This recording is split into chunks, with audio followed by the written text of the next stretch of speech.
Finally आ गई अपनी royal Enfield classic 300 reborn. बहुत वेट कराया इसने।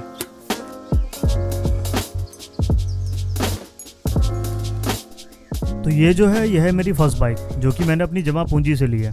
अच्छा, बाइक का शौक ना मुझे बचपन से ही था। जैसे एक डायरी दिखाता हूँ, ये 2005 की है और शायद तब मैं 12 या 13 साल का था। तब मैं जो भी बाइक के स्टिकर या अखबार में कटिंग होती थी ना, वो मैं इस डायरी में चिपका दिया करता था। तो इंडिया में तो मैंने बस पापा जी की स्प्लेंडर चलाई थी और उसके बाद जब 22 साल का हुआ तो जापान आ गया था और फिर सेविंग का रोना रोते रोते 8 साल कब निकल गया पता ही नहीं लगा। फाइनली मन बना लिया कि अब बाइक ले ही लेते हैं।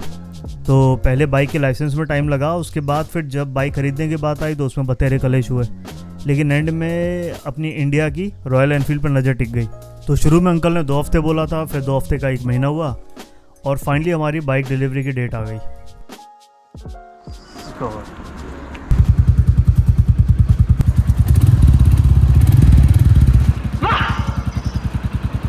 क्या दर्द है तेरी आवाज में छोरे। फाइनली मेरी बाइक जो थी मेरे हाथ में थी और एक फीलिंग ये भी बहुत अच्छी थी कि अपनी इंडिया की बाइक जापान की सड़कों पे घूम रही है। और क्योंकि ये सिग्नल्स एडिशन है, इस पे रॉयल एनफील्ड कहीं लिखा नहीं हुआ है, तो 1-2 लोगों ने मुझे पार्किंग में रोक के पूछा भी ये कौन सी बाइक है। तो एकदम से ना इतना अच्छा लग रहा था मन से बताने की कि अपनी इंडिया की बाइक है रॉयल एनफील्ड, वर्ल्ड की ओल्डेस्ट रनिंग मोटरसाइकिल कंपनी, मतलब हार्ले डेविडसन से भी पुरानी कंपनी है ये। तो बहुत अच्छी सी फीलिंग आ रही थी। यहाँ कब से ट्रेन जाने लगी? ओह ये रही।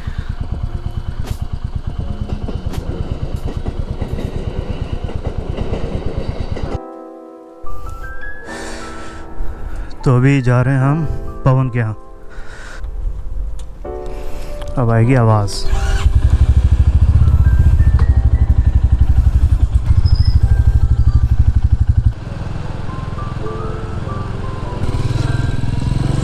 गोप्रो की क्वालिटी के लिए खेद है।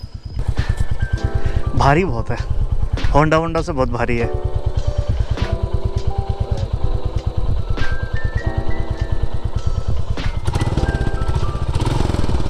पटाखे नहीं फूटेंगे लेकिन वैसे बढ़िया। हाँ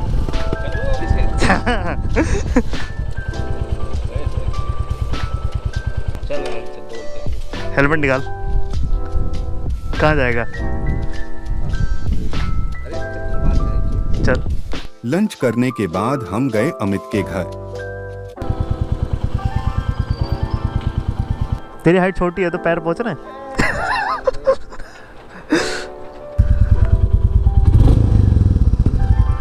इसमें ये भी है ना, पहले से लगा हुआ है, यूएसबी चार्जिंग भी है। कहाँ है? ये साइड में दे दिया है। अरे बहुत चेंज कर दिया पुराने बुलेट से। अरे मैं ये सोच रही हूँ कि ये सब सारी चीज़ें इंडिया में नहीं होंगी। हाँ, पुराने मॉडल में नहीं होती थी। नंबर भी होता इसमें ABS डाला हुआ है, वो जो मैं तुझे बता रहा था उस दिन। वो ब्रेक लिक्विड है, ये ब्रेक फ्लूइड है ना, देख। अच्छा। तो ये जैसे कम हो जाएगा, ब्रेक भर दो तो ये स्मूथ हो जाएंगे।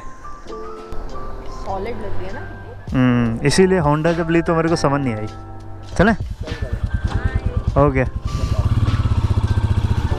अच्छा, जो जापान में जो रॉयल एनफील्ड बेच रहे हैं ना, ये एग्जैक्टली इंडिया वाला ही मॉडल है जो इन्होंने इंपोर्ट कराया हुआ है।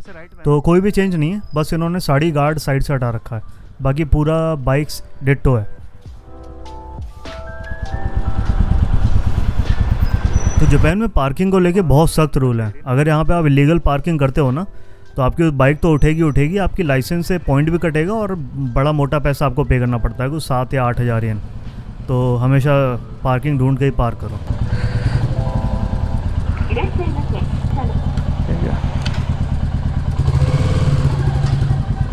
यहाँ पे पार्किंग लगभग पड़ती है आपकी 25 से 50 येन, अगर मॉल में खड़ी करते हो तो 100 येन 1 घंटे की।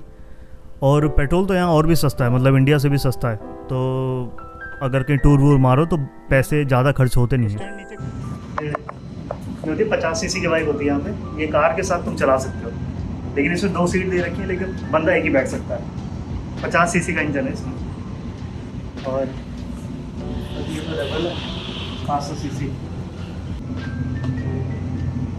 ये वाली बाइक थी जो डिलीवर हो गई है और मुझे आज कैंसिल करानी है, होंडा की 8 by 350 CC, same colour same model 350S। तो जो मैंने GB 350S ली थी होंडा की, वो भी मेरी डिलीवर हो गई थी उसी दिन। उनका मुझे कॉल आया था तो मैंने उनको पहले ही बोल दिया था कैंसिल करने को। अगर नंबर प्लेट का प्रोसेस चला जाता तो मेरे को सारे पैसे भरने पड़ते, फिर मेरे पे 2 बाइक हो जाती।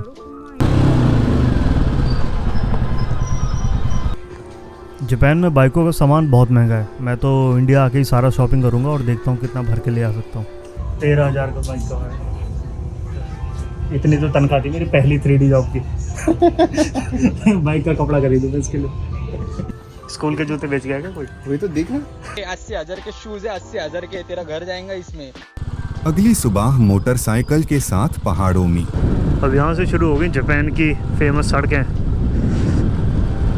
पहाड़ों वाली। एक्चुअली जापान शायद 50% या 60% पहाड़ों से ही है।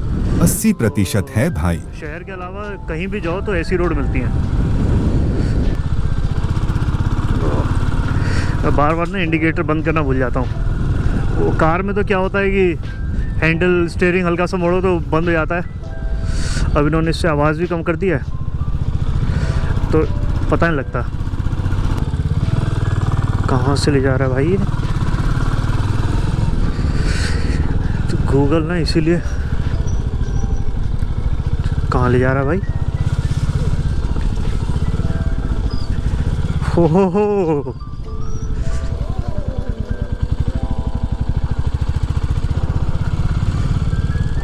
めっちゃいいでしょ?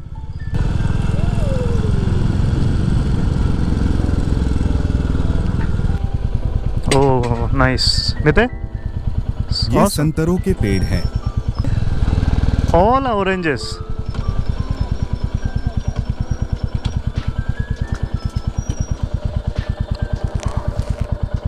पके हुए हैं।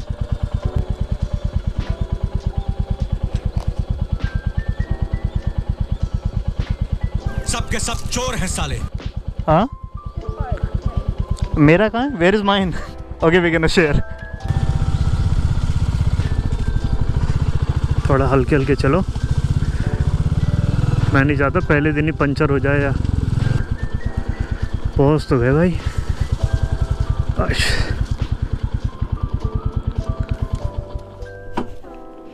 आइए सुनते हैं टीना की टिप्पणी हमारी बाइक पर। मतलब last time you road with rebel right? How was it?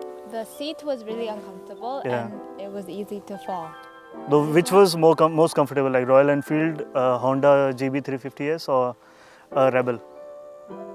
Royal G. This don't mix up. This is Royal Enfield. Royal Enfield. You know this is from India, right? Royal Enfield. This is the oldest bike company like who is still selling the bike. I think this is older than Harley Davidson. Everyone stares at you on this road. तो royal Enfield का क्या है ना कि बचपन से देखते हुए आ रहे हैं पुलिस बटालियन में और अपनी दिल्ली NCR वगैरह में। तो एक वो रहता है ना कि अब इसको लेने का ऑप्शन था तो मेरे से कंट्रोल नहीं हुआ। जबकि मेरे को 1 लाख येन ज़्यादा पड़ी है होंडा से और ये पड़ी मुझे 8.5 लाख येन की।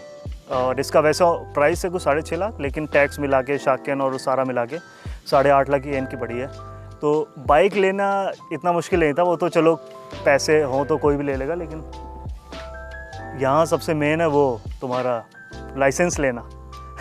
बड़ा औखा काम है। मतलब उसमें 100 क्वेश्चन होते हैं, उसमें से 90 शायद पासिंग मार्क होते हैं और हम तो 33 नंबर वाले हैं यूपी बोर्ड वाले। तो वही है, लाइसेंस लेना ज़्यादा मुश्किल था बाइक लेने से। तो बड़ा मतलब अच्छा सा लग रहा है कि फाइनली बाइक ले ली मैंने। Then you do you have any plus and minus point for the bike? The minus point is it's really loud. Loud? And it's smelly. You know the bike they had in India before? Smelly. No. The bike they had in India before. Wow. It was like 3 times louder than this bike. Really? And they used to like pataka बोलते थे ना, तो it shows like pa ta ta like that bike used to make that kind of sound. So this is like 3 times lower than that bike. The other bike was more quiet. Sure? Honda. Rebel was like electric bike. The sound of the Rebel is like electric bike, but this one is really like the thump, tok tok tok tok tok. It's like really good. अब धीरे धीरे मुझे उसके वो लेने हैं, pannier लेने हैं और एक वाइब्रेशन रॉड आती है, वो सारी चीज़ लेनी है। वो जापान में लूँगा तो बड़ी महंगी पड़ेंगी। जैकेट लेनी है, अभी तो बिग सस्ते से ग्लव्स हैं वो ले रखे हैं। अब इंडिया जाऊँगा तब सारी चीज़ें खरीद के लाऊँगा।